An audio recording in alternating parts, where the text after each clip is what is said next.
So we're in Clovis, California. We just finished installing this faucet here. It's the fixture Celia, and this was provided by the homeowner. So faucet set real nice. Pop-up drain is in. Tailpiece is tied back in. That is the existing P-trap. So that's not our nut right there, the white plastic nut. That belongs to you, and the P-trap and the drain's all yours. Shutoff valve's yours as well. That's a multi-turn valve on the left with a 3/8 supply. And then that is a quarter-turn shutoff valve on the right.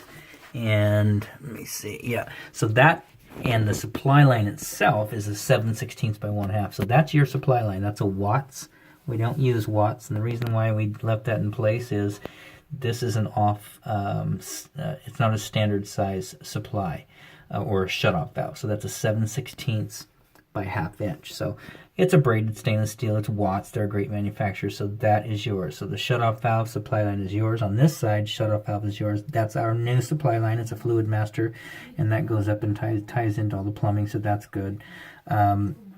So that's the part that we warrant. We don't warrant the supply line, shutoff valves, this P-trap, but you know, this is the tail. This is the drain assembly that we installed down to here. Got it tightened up. So we ran a lot of water down it, no leaking, so everything looks good on this. That's a brand new supply line, so that should be good. And then the point of connection up there, I'm not going to try and get back up in there and show you pictures, but it's a pretty intricate mounting system by Pfister. Sorry about the shaking. I'm trying to one-hand this back in there, but it's all in. Pins are in. You are getting quite a good bit of debris through the hot side, so you can see the brown that just floated out of there.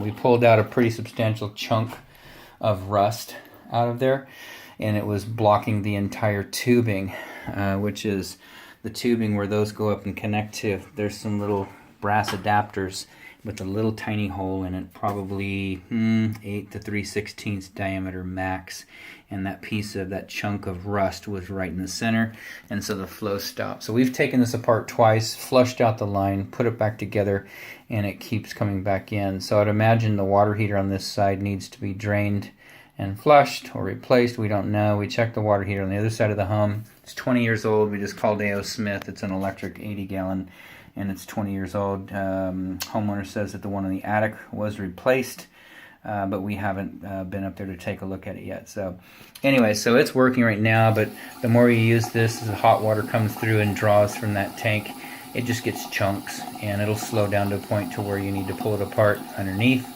And it's actually not a hard process, but it's kind of a painful process if every time you use it you have to come back and flush it out.